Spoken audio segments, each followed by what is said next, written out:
हा महेंद्र करतो सर. हो हो चालेल. Good evening students. आज आपण इंग्लिश विषयाची 2019 ची जे काही क्वेश्चन पेपर आहे तर त्यातील जे काही प्रश्न आले आहेत ते सोडून घेणार आहोत.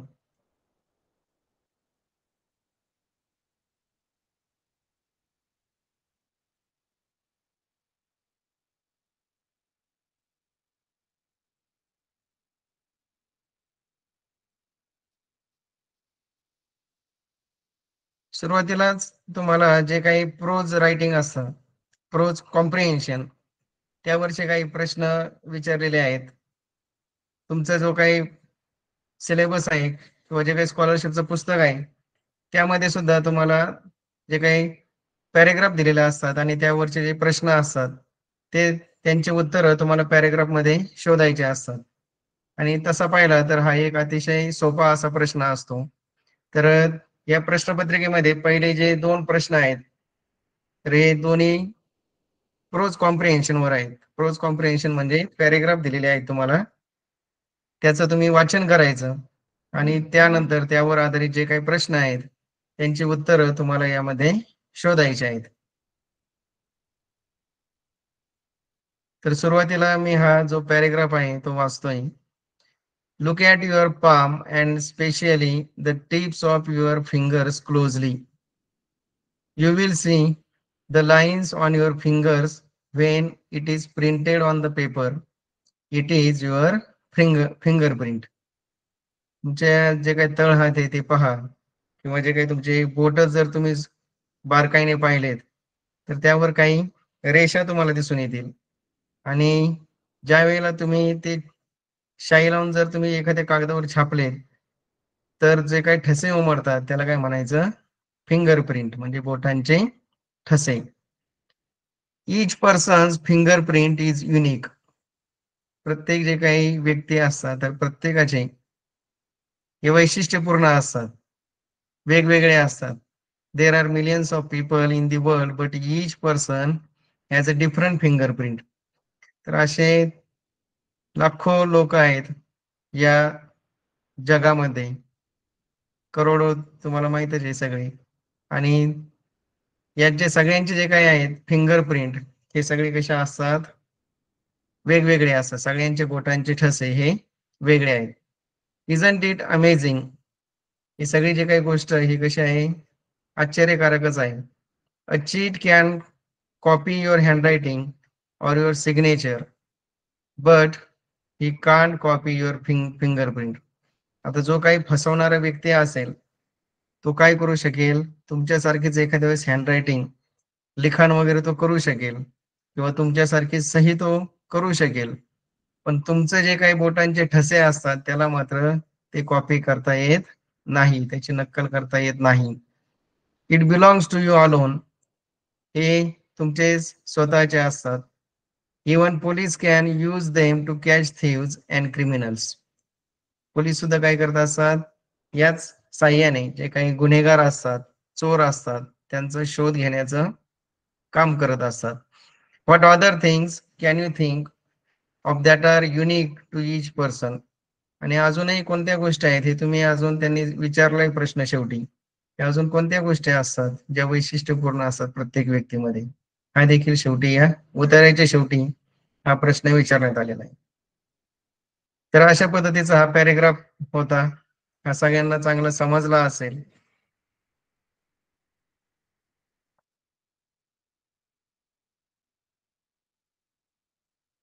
परत एकदा वाचून घ्या. आता यावर आधारित काही प्रश्न दिले.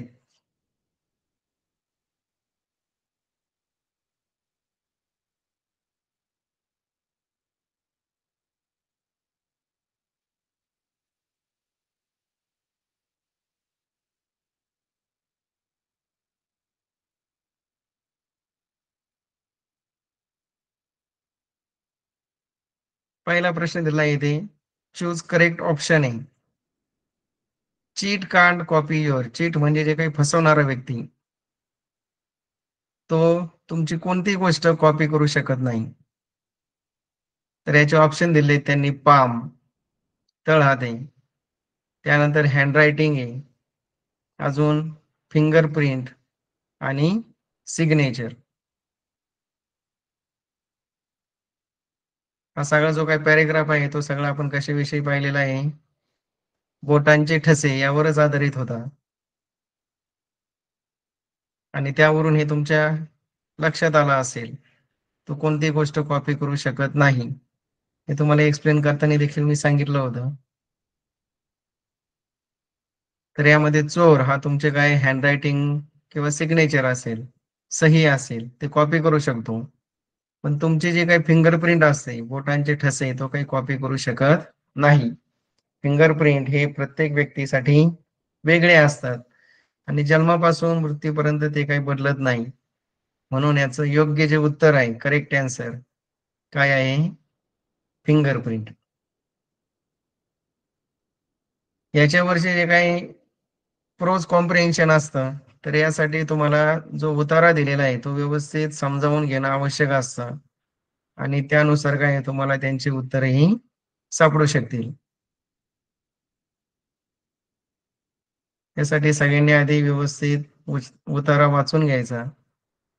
त्याचे देखील जो काही प्रश्न दिलेला आहे त्या पॅराग्राफ मध्ये सुद्धा पहा, तुम्हाला काय त्याचं उत्तरही दिसून येईल. हे जरी वाक्य तुम्ही शोधलं तर त्यानंतर पुढचं जे काही योग्य उत्तर काय आहे हे तुम्हाला नक्कीच समजेल. त्यासाठी उतार्यामध्ये सगळे व्यवस्थित वाचून घ्या आणि पुढचा जो काही शब्द आहे हे काय त्याचं उत्तर होतं.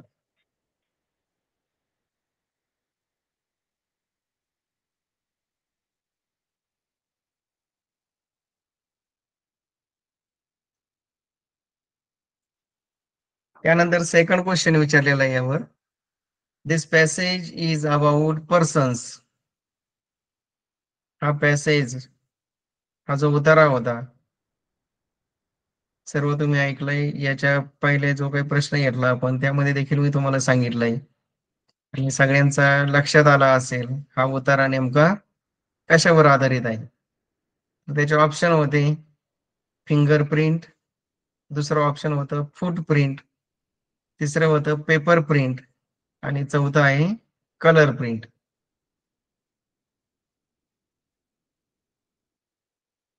तर संपूर्ण उतार्यामध्ये तुम्हाला जी काही माहिती दिली ती कशाविषयी आहे?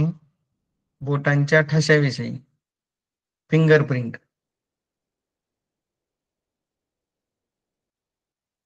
पोलीस त्याचाच वापर करून काय करत असतात? गुन्हेगार पकडण्यासाठी त्याचाच वापर करत असतात. म्हणून या उतार्याचा संपूर्ण जो विषय होता तो होता फिंगरप्रिंट. म्हणून याचा करेक्ट जे आन्सर आहे ते आहे फिंगरप्रिंट, पहिलं ऑप्शन.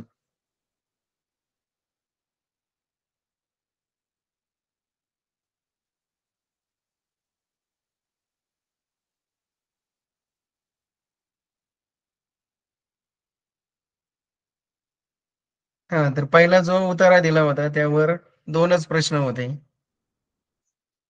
त्यानंतर पुढचा एक दिलेला आहे उतारा हा. यामध्ये सुद्धा आहे read the passage and answer the questions. हा सुद्धा तुम्हाला इथे उतारा दिलेला आहे. त्याचं सुद्धा पुन्हा एकदा वाचन करा.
अमेरिकन सायंटिस्ट आहे कार्वर, जॉर्ज कार्वर. तर यांच्याविषयीचा हा उतारा होता, George Washington Carver. Carver wanted to help the poor farmers who had small farms in Alabama. Alabama या ठिकाणी जे काही गरीब शेतकरी होते, तर त्यांना मदत करण्याचं यांनी ठरवलं होतं. He showed them how to get good crops.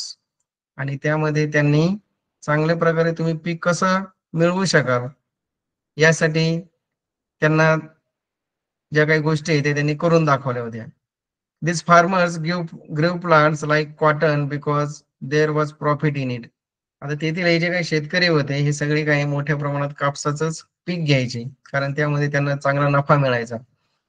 But cotton made the soil poor. परंतु या कापसाच्या पिकामुळे जी काही जमिनीची पत होती ती काही कमी होऊन जायची. Carver told them to grow crops like peanuts and beans. आणि म्हणून हे जे काही कार्वर होते यांनी शेतकऱ्यांना तुम्ही वाटाणा असेल किंवा शेंगदाणा असेल त्याचं पीक घेण्याचं त्यांनी सुचवलं. This crops made the solid rich again. आणि यामुळे काय झाली, जी काही जमीन आहे त्याची पत सुधारली. The farmers got very good crops. त्यानंतर शेतकऱ्यांना चांगलं उत्पादन मिळालं. In fact, the crops were so good that the farmers did not know what to do with so much of them. आणि इतके काही चांगल्या प्रकारे त्यांचं जे काही उत्पादन झालं होतं, त्यामुळे शेतकऱ्यांना सुद्धा नक्की समजेना आता काय करावं ते. But Carver began to look for new uses for these plants. आता हे जे काही पिकं होते तर यातून अजून काय काय चांगले उपयोग करता येईल, तर याविषयी कार्वर यांनी संशोधन सुरू केलं. From peanuts he made sugar, ink, boot polish, colours, soap. आणि अशा पद्धतीने हे जे काही पीनट्स होते शेंगदाण्यापासूनच त्यांनी मग साखर दिला येते. त्यानंतर इंक आहे, शाई असेल, बूट पॉलिश असेल, रंग असेल आणि सूप यासारख्या जे काही ॲज मेनी ॲज 300 थिंग्स यासारखे त्यांनी जवळपास 300 वस्तू बनवल्या. From sweet potato he made 8 things. त्यातील जे रताळं होतं, स्वीट पोटॅटो म्हणजे रताळं, यापासून त्यांनी 8 वेगवेगळे जे काही गोष्टी तयार करता येईल त्या तयार केल्या. Soon these crops were in great demand and the farmers were happy. आणि अशा पद्धतीने त्यांनी हे जे काही नवीन जी पिकं सांगली होती शेतकऱ्यांना घेण्यासाठी त्याची देखील काय झाली, मागणी मोठ्या प्रमाणात वाढली आणि त्यामुळे शेतकरी देखील आनंदित झाले. तर असा हा कार्वर यांनी कोणत्या प्रकारचं कार्य केलं याविषयीचा हा उतारा होता.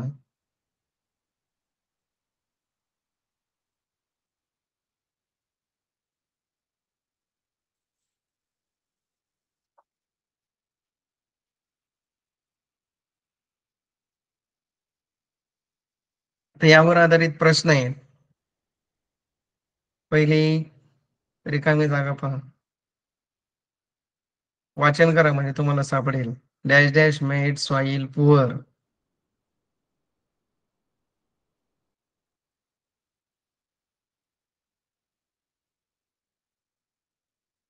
तिसऱ्या ओळीमध्ये तुम्हाला याचं उत्तर मिळेल. पीनट्स आहे, बीन्स, कॉटन आणि स्वीट पोटॅटो.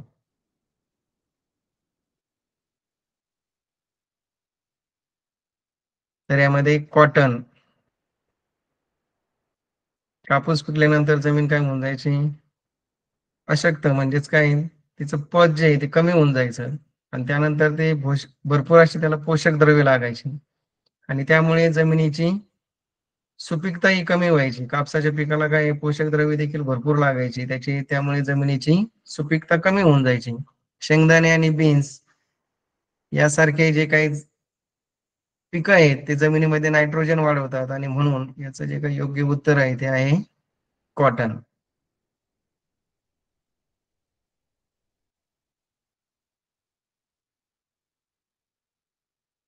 हा, तर या उतार्यामधल्या जे काही महत्वाच्या गोष्टी आहेत त्या लक्षात ठेवा, कारण आता पुढच्या स्लाइडवर आपल्याला जायचं आहे पुढचा प्रश्न घेण्यासाठी.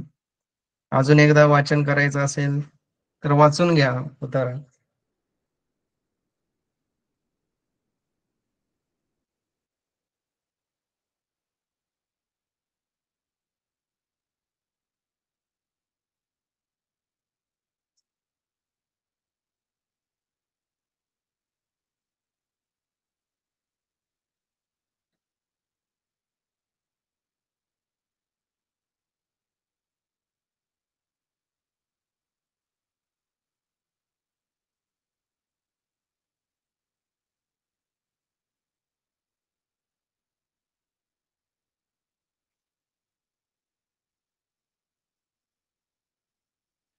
पुढचा प्रश्न दिलाय.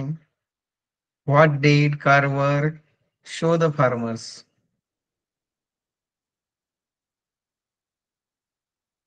कार्वर यांनी शेतकऱ्यांना काय दाखवून दिलं? येथील ऑप्शन पहा.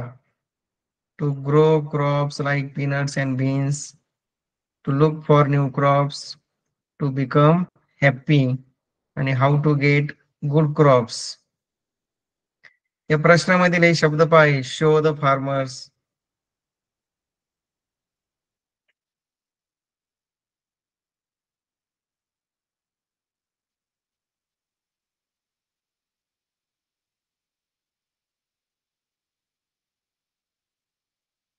पहिल्याच ओळीमध्ये, पहिल्या 2 ओळीमध्येच काय तुम्हाला त्याचं उत्तर मिळून जाईल. He showed them how to get good crops.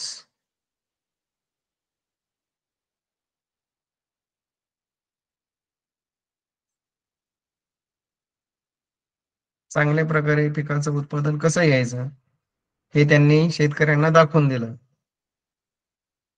आणि त्यामुळे याचं जे काही करेक्ट ऑप्शन आहे ते आहे how to get good crops. सतत तीच पिकं घेतल्यामुळे जमीन खराब होते हे त्यांनी समजावून सांगितलं आणि नवीन पिकं शोधण्याचा त्यांनी सल्ला दिला होता. म्हणून काय, how to get good crops हे त्याचं योग्य उत्तर आहे.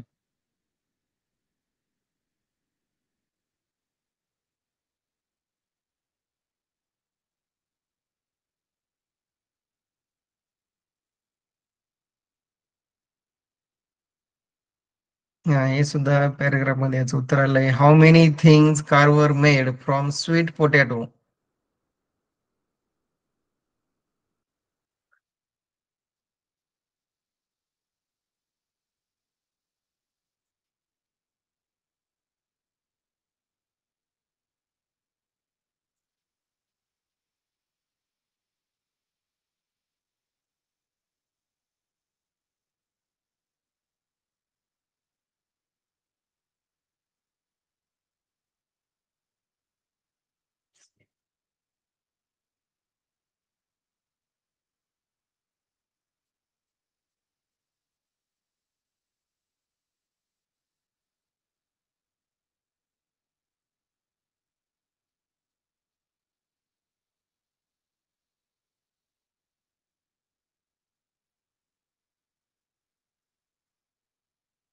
यामध्ये त्यांनी जवळपास 300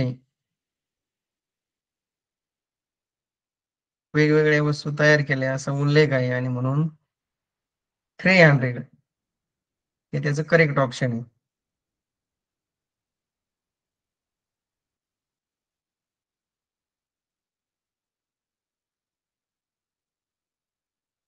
हा तर हा जो दुसरा पॅराग्राफ होता त्यावरचे 3 प्रश्न होते. तर अशा पद्धतीने सुरुवातीला तुम्हाला जे काही 2 प्रोज कॉम्प्रिहेन्शन होतं त्याच्यावरचे प्रश्न विचारलेले होते आणि पहिले जे 5 प्रश्न आहेत ते सगळे याच पॅराग्राफ जे काय असतात प्रोज कॉम्प्रिहेन्शन म्हणजे जे उतारे दिलेले असतात त्यावरचे जे प्रश्न होते. त्यानंतर तुमच्या स्कॉलरशिपच्या पुस्तकामध्ये पहा तुम्हाला ऑपोजिट मिनिंग वर्ड्स आहेत, सिमिलर मिनिंग वर्ड्स आहेत. हे सगळे जे काही एक्झरसाइज असतील तुम्ही ते सोडवले असतील, प्रॅक्टिस क्वेश्चन असतील ते सोडवले असतील. ऑपोजिट वर्ड्स तुम्ही पाठ केले असतील आणि ते सर्वांनी ते पाठ करून ठेवा.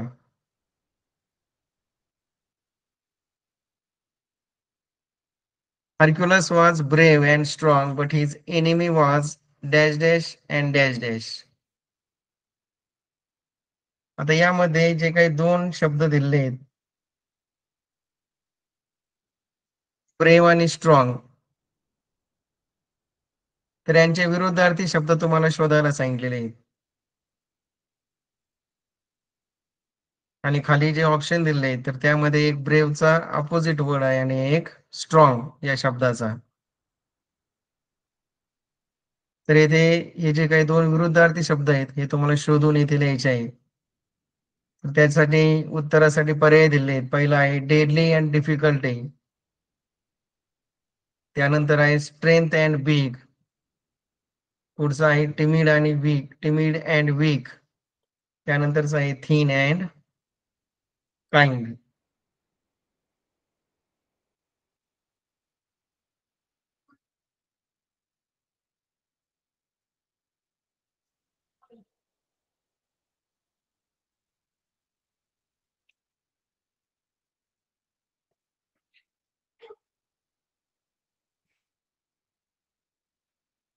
डेडली या शब्दाचा अर्थ होतो प्राणघातक, डिफिकल्ट म्हणजे कठीण आहे, स्ट्रेंथ म्हणजे शक्ती आहे, बिग म्हणजे मोठा, टिमिड भित्रा आणि वीक म्हणजे अशक्त. बलवान आणि ब्रेवचा पहा इथे जो अर्थ येतो, आणि त्यानंतर स्ट्रॉंग, त्यानंतरचा आहे थिन आणि काइंड. तर यामध्ये योग्य जे काही शब्द आहेत विरुद्धार्थी असणारे, तर ब्रेव म्हणजे धाडसी आणि त्याचा विरुद्धार्थी होतो टिमिड.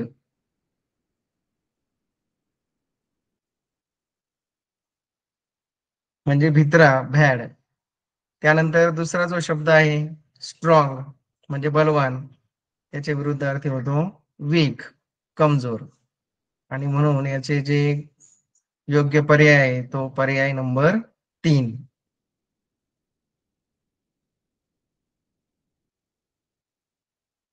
हा, तर विरुद्धार्थी शब्दांचे जोडे असतील, समानार्थी शब्दांचे जे काही जोडे आहेत, त्यासाठी तुम्हाला स्वतंत्र लेसन्स दिले आहेत आपल्या स्कॉलरशिपच्या पुस्तकामध्ये. सर्वांनी त्याचा अभ्यास करा, ते पाठ करून ठेवा. अशा पद्धतीचे प्रश्न त्यावर विचारले जातात.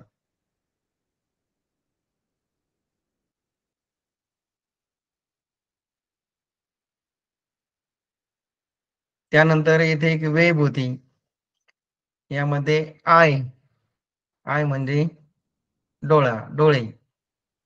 तर याच्याशी संबंधित वेब तुम्हाला पूर्ण करायची होती. तर आय याला संबंधित अजून त्यांनी लॅश आणि बॉल असे 2 शब्द दिले, आणि 2 शब्द अजून तुम्हाला यामध्ये शोधून लिहायचे होते. आयलॅश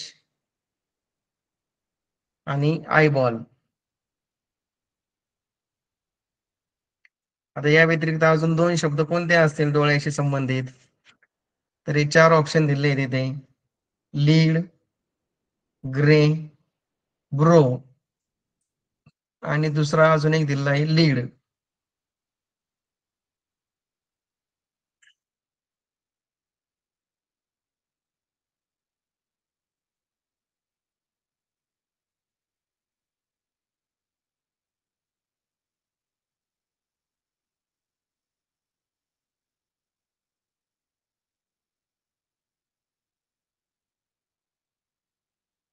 आयलॅश आणि आयलीड जे पापणी. त्यानंतर डोळ्याशी संबंधितच जोडून येणारा शब्द अजून काय आहे? आयब्रो, भुवई. आयबॉल म्हणजे बुबुळ. तर अशा पद्धतीने आयलॅश, आयलीड, आयबॉल आणि आयब्रो. तर लीड आणि ब्रो हे 2 त्याचे योग्य पर्याय. तुम्हाला 2 इथे पर्याय लिहायचे होते. आणि जेथे तुम्हाला प्रश्नामध्ये हे एक व्यवस्थित प्रश्न वाचून घ्यायचे, जेथे 2 करेक्ट अल्टरनेटिव्ह सांगलेले असतात, म्हणजे तुम्हाला येथे 2 योग्य पर्याय लिहिणं आवश्यक असतं. तर दोन्ही जे काही पर्याय असतील ते व्यवस्थित वाचून घ्यायचे. डोळ्याशी संबंधित कोणकोणते शब्द येतात, ज्या काही वर्ड वेब दिलेल्या आहेत, वर्ड वेब ज्या काही दिलेल्या असतात, जसं फॅमिली असेल किंवा स्कूल असेल, तर याच्याशी रिलेटेड वर्ड्स हे देखील तुम्हाला पुस्तकामध्ये दिलेलेच आहेत. तर जे काही रिलेटेड वर्ड्स असतील हे सुद्धा व्यवस्थित लक्षात घ्या, आणि त्याच्याशी रिलेट करणारे, संबंधित असणारे जे काही शब्द असेल त्यांची जी वेब आहे ती तुम्हाला पूर्ण करण्यासाठी सांगितलेली असते, आणि त्यानुसार हा जो काही प्रश्न आहे तो तुम्ही सोडवायचा आहे.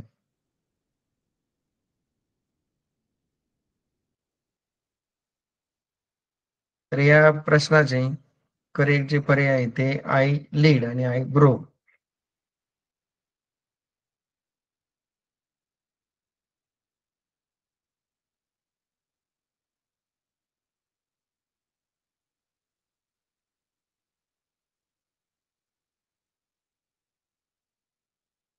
1 वर्ड सबस्टिट्यूट हा एक लेसन आहे तुम्हाला. The belief that a cat crossing your path affect your work is called.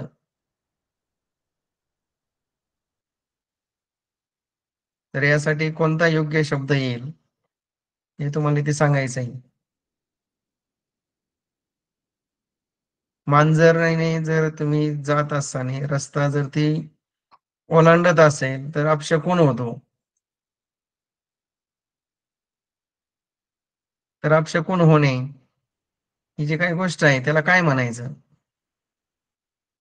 त्याचे पर्याय दिलेत. पहिला दिलाय ट्रस्ट म्हणजे विश्वास, फॅक्ट म्हणजे सत्य परिस्थिती, फॅन्टसी म्हणजे काल्पनिक गोष्ट आहे आणि सुपरस्टिशन आहे. सुपरस्टिशन म्हणजे अंधश्रद्धा आहे. तर हे 4 पर्यायापैकी योग्य पर्याय तुम्हाला इथे सांगायचा आहे.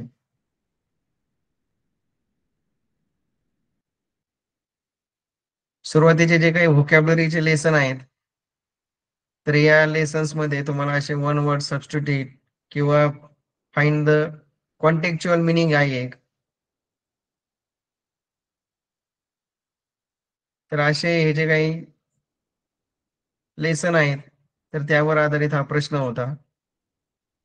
What is the contextual meaning? What is meant by this?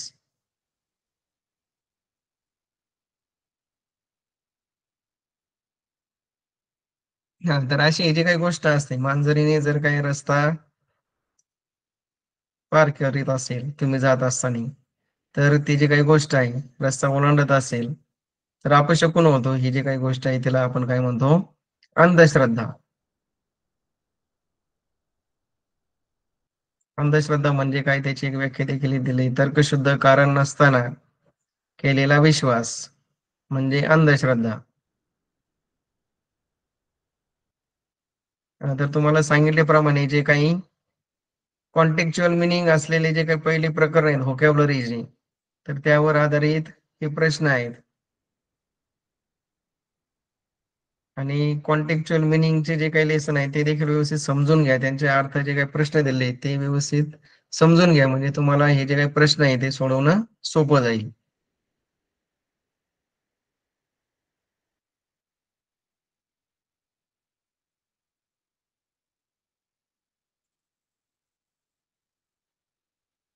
त्यानंतर हे ग्रीड वरचा प्रश्न आहे.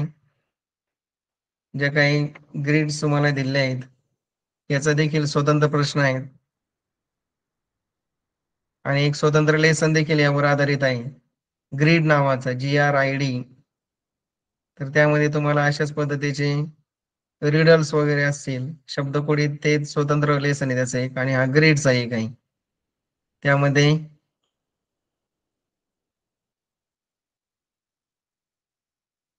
जे काही शब्द आहेत एखाद्या गोष्टीशी संबंधित ते दिलेले असतात आणि त्यानुसार तुम्हाला काय करायचे असतात, अजूनही काही पर्याय शोधायचे असतात.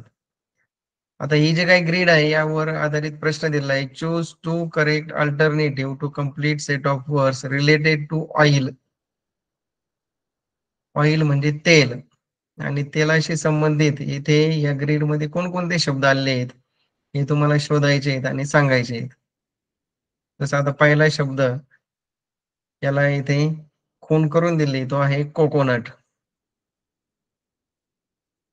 आणि खाली त्यांनी पर्याय दिले आहेत. या 4 पर्यायापैकी अजून कोणता शब्द तिथे बसतोय त्या ग्रीड मध्ये तो शोधायचा आहे. कोणते 2 शब्द टू करेक्ट सांगायचे आहे तुम्हाला. 2 शब्द इथे तुम्हाला सांगायचे आहेत.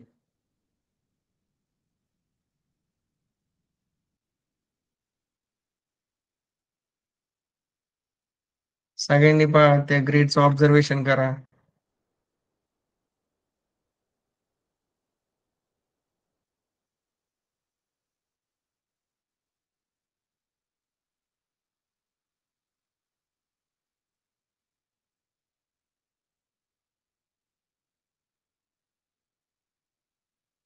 सुरुवातीला जे काही उभी लाईन आहे त्यामध्ये कोकोनट हा शब्द दाखवलेला आहे.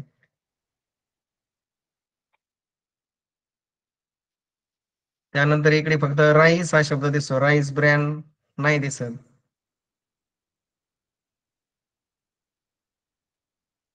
त्यानंतर आल्मंड, ए पासून सुरू होणारा हा देखील शब्द यामध्ये दिसत नाही. सुरुवातीची पहिली जी लाईन आहे तर त्यामध्ये तुम्हाला ऑलिव्ह हा शब्द दिसेल, OLIVE. तर याचं जे योग्य उत्तर आहे ते ऑलिव्ह आहे. आणि दुसरा एक शब्द कोकोनटच्या शेजारच्याच लाईन मध्ये दिसेल, ते आहे सीसेम, तिळाचं आणि ऑलिव्ह तेल. तर असे हे जे काही दोन पर्याय आहेत हे योग्य आहेत, कारण ते शब्द तुम्हाला या ग्रीड मध्ये दिसून येतील. तर सीसेम आणि ऑलिव्ह हे त्याच्यातले काय हे करेक्ट पर्याय आहेत. हे ऑइल शिजवतात, यामध्ये अजून एक्सप्लेन करून सांगितलेले तुम्हाला तेल काढण्यासाठी वापरले जाणारे नेहमीचे स्त्रोत जर पाहिले तर सीसेम तिळाचं तेल आणि ऑलिव्ह तेल. तर हे दोन्ही ऑइल शिजवतात. आणि आल्मंड आणि राईस ब्रान हे जे काही तेल आहेत यांचे पर्याय हे जरी दिले असले, ते जरी तेलाशी संबंधित असले तरी देखील त्या ग्रीड मध्ये हे दोन शब्द नाही आहेत. आणि म्हणून याचे योग्य जे पर्याय आहेत ते आहे सीसेम आणि ऑलिव्ह, तिसरा आणि चौथा. हा, तर ग्रीड मध्ये सुद्धा भरपूर काही ग्रीड्स तुम्हाला त्या लेसन मध्ये दिलेल्या आहेत. त्या देखील ग्रीडचा तुम्ही अभ्यास करा. त्यातीलच काही जे काही प्रश्न असतील ते तुम्हाला विचारले जातील. तर अशाच पद्धतीचे जे काही प्रश्न असतात ते अजून पहा, वाचा, त्याचा देखील अभ्यास करा.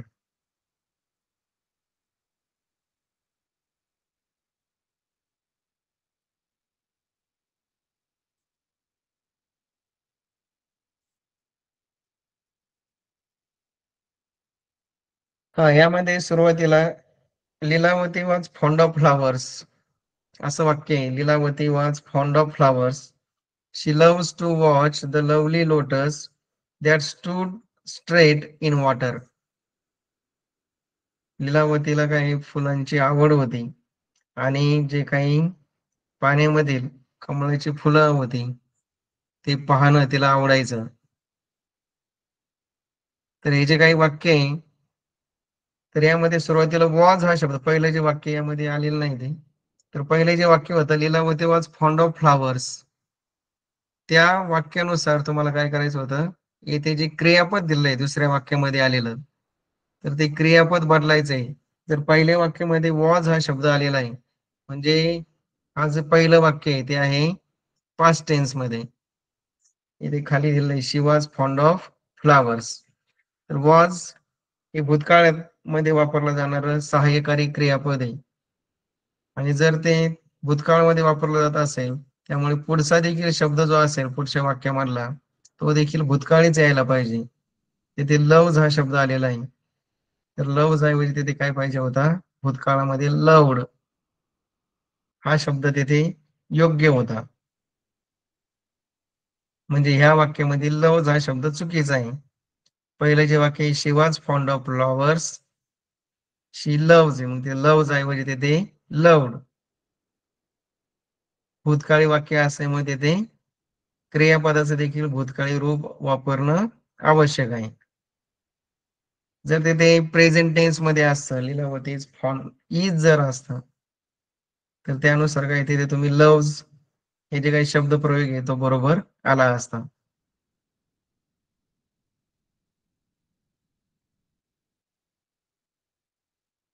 हा, तर यामध्ये ऑप्शन्स होते लव्ड, विल लव, लव आणि लविंग. वाक्य भूतकाळात, पहिलं वाक्य जे भूतकाळात होतं त्यामुळे लव्ड हा पर्याय त्याचा योग्य आहे.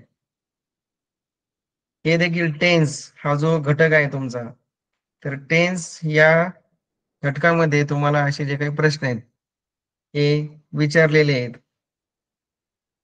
प्रेझेंट टेन्स, पास्ट टेन्स आणि फ्युचर टेन्स.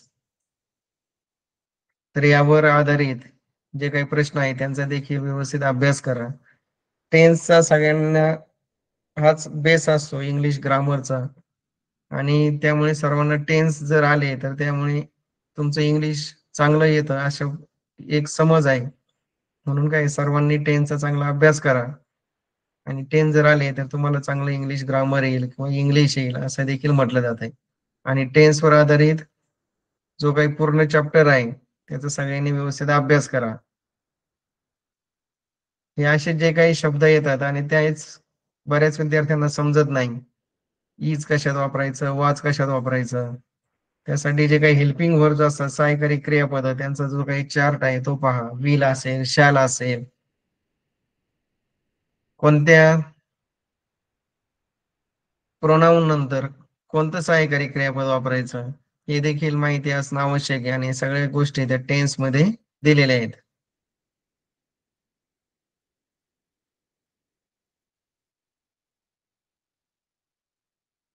अजून एक इथे एक ग्रीड दिलेली आहे, crossword puzzle. It is related to grains. सध्याचं जे काही स्कॉलरशिपचं पुस्तक आहे त्यामध्ये देखील हे दिलेलं आहे. ग्रेन्स म्हणजे धान्य, धान्याशी संबंधित असणारे हे जे ग्रेड आहे.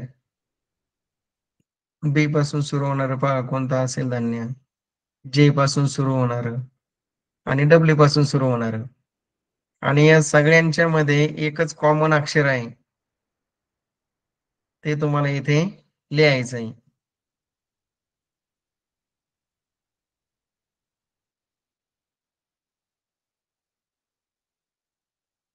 पहिलं जे आहे बाजरा, बी नंतर ए पाहिजे इथे.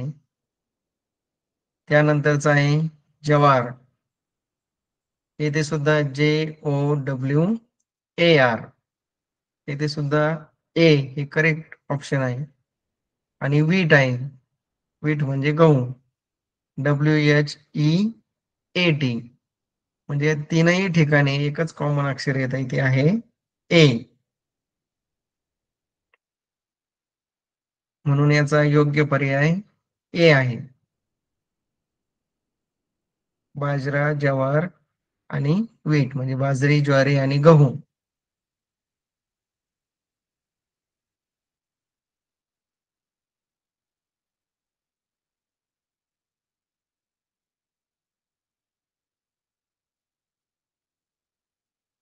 याच पुढे अजून एक्सप्लेनेशन आहे.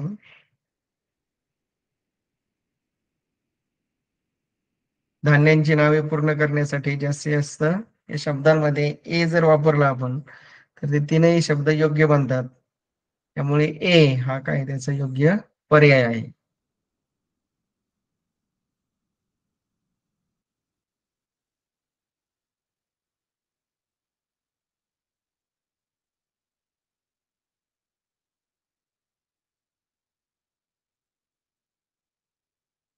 पुढचं आहे आता कॉन्टेक्च्युअल मिनिंगचं, तुम्हाला सुरुवातीला सुद्धा सांगितलं होतं मी. संदर्भ काय आहे तो लक्षात घेऊन काय करायचं आहे, तुम्हाला येथे योग्य पर्याय सांगायचा आहे. Farida spoke with her friends about science day celebration. Her friends reaction was.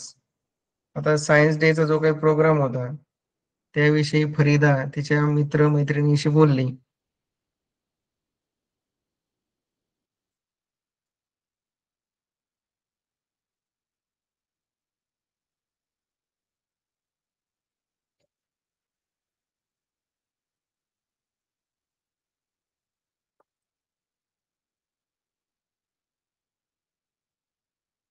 आणि त्यानंतर तिचे जे काही मित्रमैत्रिणी होते त्यांनी त्यावर त्यांचे विचार व्यक्त केले. तर येथे सुद्धा एक ग्रीड होती. तर त्यामध्ये काही जण म्हटले व्हाय नॉट, सायन्स डेचं सेलिब्रेशन करायचं आहे. तर काही जण म्हटले का नाही. काही जण म्हटले ट्रू, खरं आहे आपण करू. तिसरा एक म्हटला लेटस डू, चला लगेच आपण काय करू त्याची तयारी करू.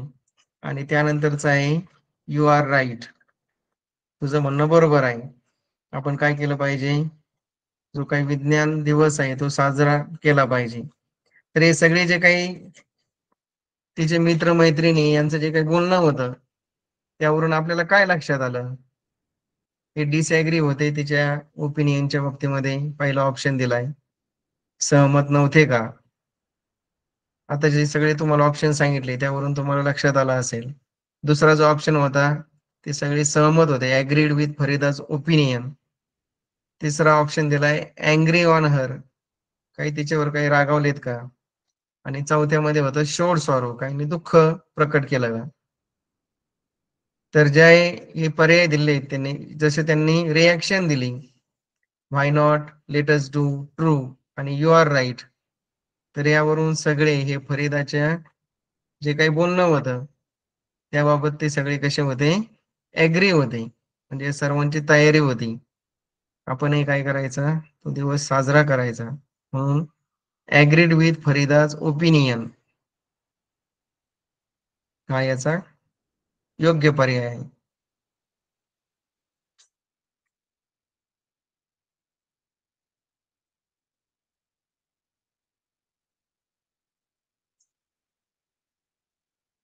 आता येथे वाक्य पहा, सगळ्यांचं व्यवस्थित वाचन करा.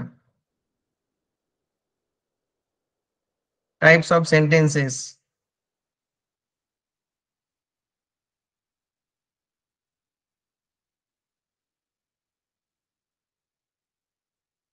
यावर आधारित आहे हा प्रश्न आहे. वाक्यांचे प्रकार. पहिलं वाक्य दिलंय, व्हॉट हार्ड लक, आणि चिन्ह पाहते ते कोणतं वापरलंय त्यानुसार तुम्हाला हे कोणतं वाक्य असेल ते लक्षात यायला पाहिजे. दुसरं आहे, what did he do in the evening. त्यानंतर, how did you spend your holiday, how was your holiday. यातील तुम्हाला वेगळं वाक्य कोणतं आहे ते शोधायचं आहे. तर यातील पर्याय दुसरं, तिसरं आणि चौथं, ही जी काही सगळी वाक्य आहेत ही प्रश्नार्थक आहेत, इंट्रॉगेटिव्ह सेंटेन्स आहेत. आणि पहिलं जे वाक्य आहे, व्हॉट हार्ड लक, हे उद्गारवाचक वाक्य आहे.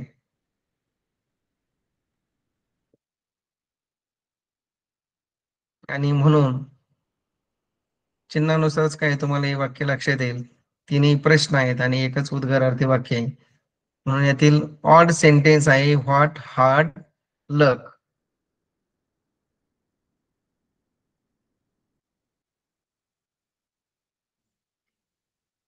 वाक्याच्या प्रकारावरचे आधारित हे देखील सेंटेन्स जे काही दिलेले असतात त्याचा देखील एक स्वतंत्र चॅप्टर तुम्हाला दिलेले आहेत, त्याचा देखील तुम्ही व्यवस्थित अभ्यास करा. किंवा हे जे काही चिन्ह आहे ते देखील लक्षात घ्या, किंवा स्टेटमेंट वगैरे कसं असतं. त्यानंतर जर क्रियापदाने वाक्याची सुरुवात झाली तर ते इम्परेटिव्ह सेंटेन्स असतं, म्हणजे आज्ञार्थी वाक्य. जसं ओपन दी डोअर असेल, shut your mouth, keep silence. तर अशी ही जी काही वाक्य आहेत ही कोणती झाली, इम्परेटिव्ह, आज्ञार्थी वाक्य. साधे स्टेटमेंट, साधं जर वाक्य, हे तुमचे सहज लक्षात येईल. चिन्हानुसार काही प्रश्न असेल किंवा उद्गारवाचक वाक्य हे देखील लक्षात येतं. पुढचा आहे, Christina felt the cool wet sand dash dash her feet and relaxed.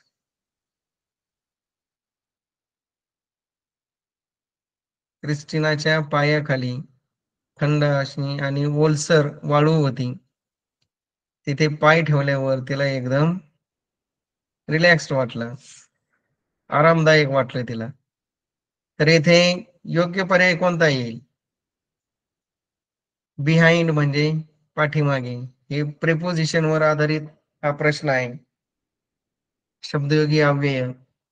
दुसरा आहे इन म्हणजे आतमध्ये, इनटू म्हणजे एखाद्या गोष्टीत प्रवेश केल्यानंतर येणारा इनटू.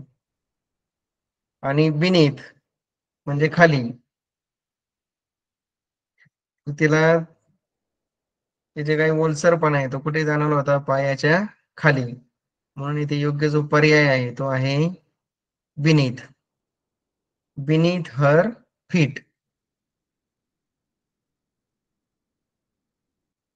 तर हे जे काही प्रेपोजिशन्स आहेत त्यांचे देखील अर्थ हे सगळ्यांचे पाठ असणे आवश्यक आहे आणि त्यानुसारच मग तुम्हाला वाक्यांमध्ये त्याचा उपयोग करता येईल.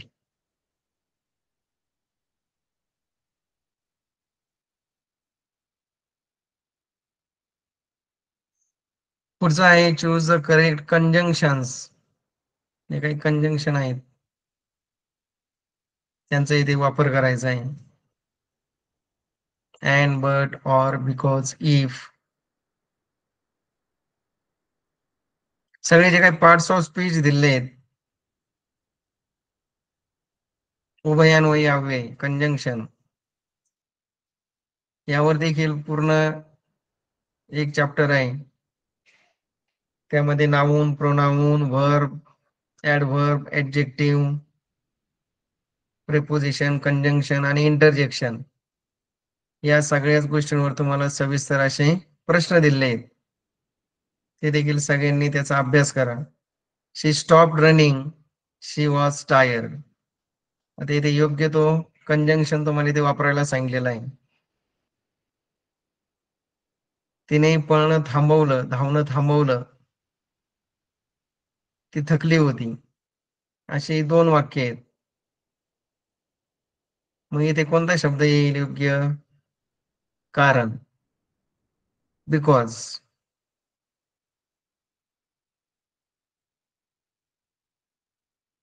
तिने पळणं थांबवलं कारण ती थकली होती. असा या वाक्याचा अर्थ होतो. वाक्याचा देखील अर्थ लक्षात घेतला तर त्यानुसार तुम्हाला येथे योग्य शब्द कोणता असेल आणि त्याचा अर्थ देखील माहिती असणं आवश्यक आहे. त्यानुसारच तुम्ही काय करू शकता, हे जे काही उत्तर आहे ते लिहू शकता. पुढचं आहे choose the correct alternative. He dash dash move to see the ill man lying helpless by the side of the road. आता येथे सुद्धा हे जे काही वाक्यच वाचत असताना तुम्हाला ते वाक्याचे मेन व्हर्ब जे आहेत त्यावरून तुम्हाला वाक्याचा काळ हा लक्षात येत असतो आणि त्यानुसारच तुम्हाला मग इथे काही हेल्पिंग व्हर्ब वापरणं हे सोपं जातं. सहाय्यकारी क्रियापद ज्यावेळेस तुम्ही वापरत असतात तर त्यासाठी तुम्हाला जे मेन व्हर्ब आलेलं आहे ते माहिती असणं आवश्यक आहे आणि ते मेन व्हर्ब कोणत्या काळात आलेलं आहे, मुख्य क्रियापद ते जर माहिती असेल तर तुम्हाला इथे योग्य ते सहाय्यकारी क्रियापद हे वापरता येतं. जसं आता इथे मूड, मूव प्रेझेंट मध्ये आणि मूड हे भूतकाळी रूप आहे, पास्ट टेन्स आहे. म्हणून हे वाक्य कसं आहे, पास्ट टेन्स मधलं आहे. त्यामुळे याचे जे काही पर्याय दिले आहेत, विल म्हणजे भविष्य काळात वापरला जाणार आहे सहाय्यकारी क्रियापद, वॉज हे भूतकाळात वापरला जात आहे, कॅन हे शक्यता दाखवणार आहे आणि वेअर बिंग, वेअर बिंग येथे येतच नाही कारण इथे ऑलरेडी पास्ट टेन्स मधील मूळ क्रियापद वापरलेलं आहे. त्यामुळे हे जे काही वाक्य आहे ते सिंपल पास्ट टेन्स होतं आणि म्हणून ही वॉज मूड. वॉज हे सहाय्यकारी क्रियापद इथे वापरणं योग्य आहे. त्याला दया आली कारण त्याने रस्त्याच्या कडेला एक आजारी गृहस्थ पाहिला, आजारी व्यक्ती पाहिला होता जो असहाय होता. पुढचे आता टेन्स वर आधारित आहे, वाक्याचा काळ ओळखायचा आहे. The bell had already rung when I reach to school. आता यामध्ये सुद्धा पहा जे काही सहाय्यकारी क्रियापद आलेले आहे त्यानुसारच तुम्ही ओळखू शकता कोणत्या सब टाईप मध्ये असेल. जसे पास्ट टेन्स जरी असला तरी पास्ट मधला कोणता. जर वॉज आणि आय एन जी जोडून आला असेल तर कंटिन्युअस टेन्स असतो. जर फक्त पास्ट टेन्स सेकंड फॉर्म जर वापरला असेल तर सिंपल टेन्स असतो, सिंपल पास्ट. कंटिन्युअस मध्ये आय एन जी आणि वॉज वेअर आणि जर हॅड शब्द आला असेल तर हे परफेक्ट टेन्स झाला. हॅड रंग म्हणजे perfect. Have has present tense मध्ये वापरतात. हॅड पास्ट टेन्स मध्ये आणि शाल हॅव विल हॅव हे फ्युचर टेन्स मध्ये. त्यामुळे हॅड रंग हे जे काही शब्द आहेत हे काय दाखवतात? Past perfect tense.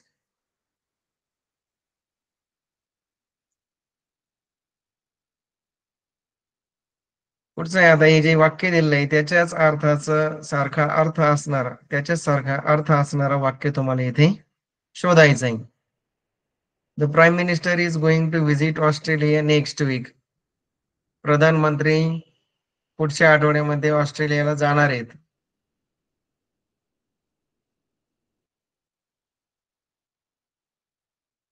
तर ह्या ज्या काही गोष्टी आहेत त्या निश्चित आहेत. भविष्यकाळातील जरी असल्या तरी त्या गोष्टी कशा आहेत? निश्चित आहेत. ते जाणारच आहेत. त्याच तसंच अर्थ असलेलं एक वाक्य इथे आलेलं आहे. The prime minister will visit Australia next week. The prime minister could visit, must visit आणि मे व्हिजिट हे जे काही शब्द आहे ते वापरलेले आहेत हे अनिश्चितता किंवा बंधन दाखवतात. जसं मस्ट म्हणजे एखादी गोष्ट केलीच पाहिजे, हे बंधन झालं. मे म्हणजे शक्यता झाली. कुड म्हणजे कदाचित ते जाऊ शकतील. आणि विल व्हिजिट तरी भविष्य काळामध्ये जाणारच आहेत. तर या निश्चित कृती दाखवतात. इज गोइंग टू व्हिजिट आणि विल व्हिजिट या दोन्ही भविष्य काळातील निश्चित कृती दाखवतात. त्यामुळे पहिलं जे ऑप्शन आहे the prime minister will visit Australia next week हे त्याचं उत्तर बरोबर आहे. त्यासाठी हे जे काही मॉडेल ऑक्झिलरीज दिले आहेत किंवा हेल्पिंग वर्ब दिले आहेत यांचे देखील अर्थ ही माहिती असणं आवश्यक आहे.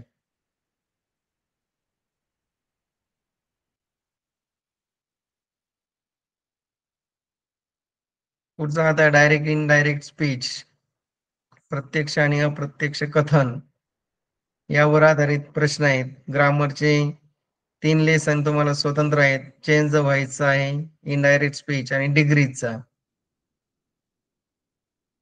तर त्यातीलच एका प्रकरणावरचा इनडायरेक्ट स्पीच वरचा क्वेश्चन आहे. Sunil asked what can we do. आता याचे डायरेक्ट स्पीच मधलं वाक्य आहे त्याचं तुम्हाला इनडायरेक्ट करायचं आहे. प्रत्यक्ष कथन आहे त्याचं अप्रत्यक्ष करायचं आहे. यामध्ये सुनील हा रिपोर्टर आहे. आस्क्ड हे रिपोर्टिंग व्हर्ब आहे. आणि ज्या वेळेस आपण क्वेश्चन प्रश्नार्थक वाक्याचं इंट्रोगेटिव्ह सेंटेन्स इनडायरेक्ट स्पीच करत असतो त्यावेळेस अवतरण चिन्हाऐवजी व्हॉट हा शब्द वापरला जातो. आणि त्यानंतर या प्रश्नामध्ये आलेला जे काही सब्जेक्ट आहे तो आपल्याला घ्यायचा. सब्जेक्ट म्हणजे करता घ्यायचा असतो. तर व्हॉट कॅन वी डू या वाक्यामध्ये वी हा करता आलाय आणि सहाय्यकारी मॉडेल ऑक्झिलरी म्हणजे हेल्पिंग वर्ब कोणता आलाय? कॅन आलाय. सिंपल प्रेझेंट मध्ये त्याचा सिंपल पास्ट होतो इनडायरेक्ट स्पीच करत असताना, म्हणजे कॅनचा कुड होतो आणि वीचा दे होतो. तर अशा या ज्या काही गोष्टी आहेत या सगळ्या व्यवस्थित लक्षात घेतल्या तरच तुम्हाला काही इनडायरेक्ट स्पीच मधले वाक्य सोडवता येतील. जसं की अवतरण चिन्हाऐवजी व्हॉट घ्यायचा, त्यानंतर वाक्यातील कर्ता घ्यायचा. जसं वी आहे, वी साठी दे होतो. कॅनचा कुड घ्यायचा, व्हॉट दे कुड डू. तर याचा योग्य पर्याय आहे Sunil asked what they could do, second option.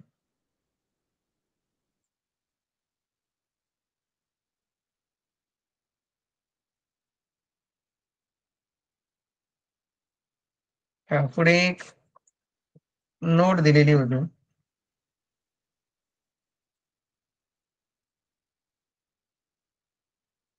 सैनिकांसाठीची. त्यामध्ये असं लिहिलं होतं you sacrifice so much to keep our country safe.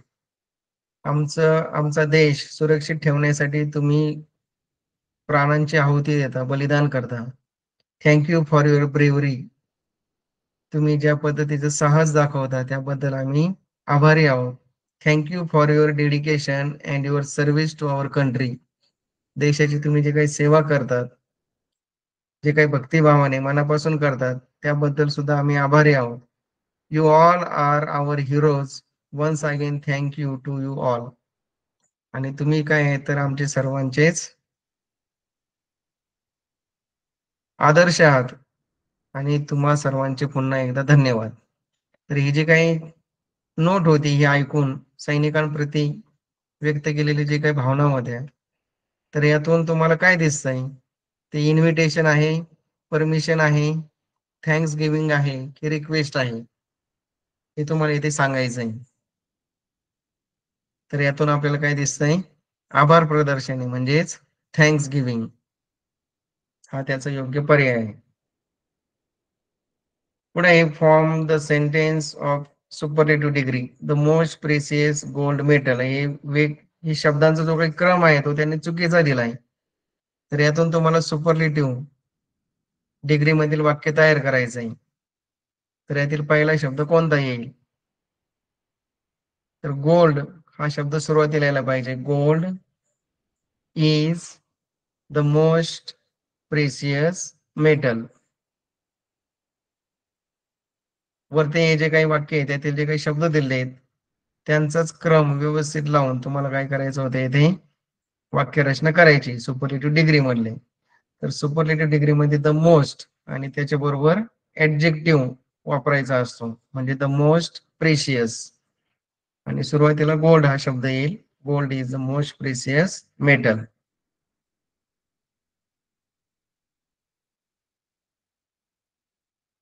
आता इथे एक मेसेज दिलाय, सन स्माइल्स, 4चा आकडे दिलाय आणि यू हे अक्षर दिलंय. तर हा जो काही मेसेज आहे याचा काय अर्थ असेल? यातील 4 त्याचा अर्थ काय असेल? सन स्माइल्स फॉर यू. इथे 4चा इथे फोर एक शब्द दिलाय, फॉर दिलाय, फॉर्च्यून आणि फॉरवर्ड.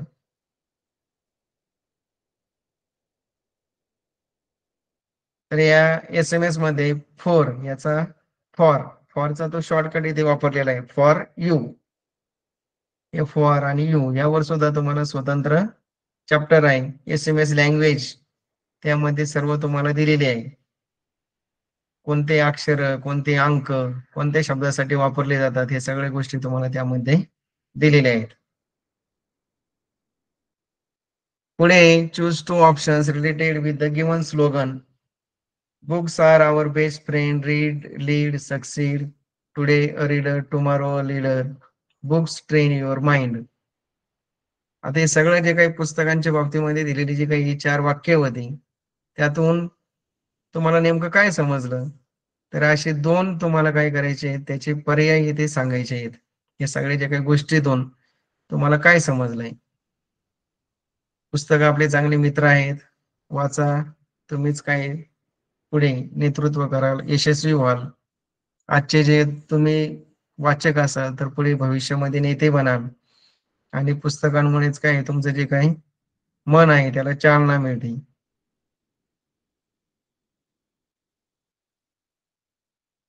तर यातील इम्पॉर्टन्स ऑफ रीडिंग बुक्स आहे, पुस्तक वाचल्याचे काय फायदे होतात, आणि बेनिफिट्स ऑफ रीडिंग बुक्स म्हणजे पहिलं आणि चौथं जे काही ऑप्शन आहे ते करेक्ट आहे.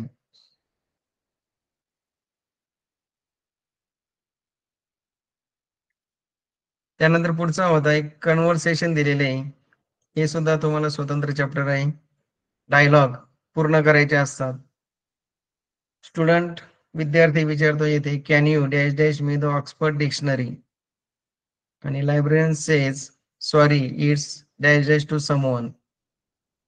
तर इथे पर्याय दिले, 2 शब्द तुम्हाला वापरायचे, सी आणि वाई. दुसरा दिलाय लेंड आणि ब्रॉट. तिसरा दिलाय सेल आणि एक्सपेन्सिव्ह. आणि चौथा आहे लेंड आणि इश्यूड. आता विद्यार्थी ग्रंथालयामध्ये गेलाय आणि ग्रंथपालांना तो काहीतरी मागतोय. काय मागतोय तो? ऑक्सफर्डची डिक्शनरी मागत असेल तर त्याच्यासाठी कोणता शब्द पाहिजे? ते लेंड. म्हणजे परत त्याला ते जमा करायचं असतं पुस्तक, त्यासाठी लेंड हा शब्द योग्य आहे. आणि लायब्ररियन त्यांनी सांगितलं काय त्यांच्याकडे ऑक्सफर्ड डिक्शनरी सध्या नाहीये, म्हणजेच ते काय त्यांनी दुसऱ्या कोणाला तरी दिलेली आहे. इश्यूड म्हणजे दुसऱ्या कोणाकडे तरी दिले, म्हणजे इश्यूड काय आहे? देणे. It's issued to someone. तर हे दोन पर्याय इथे योग्य आहेत, लेंड आणि इश्यूड.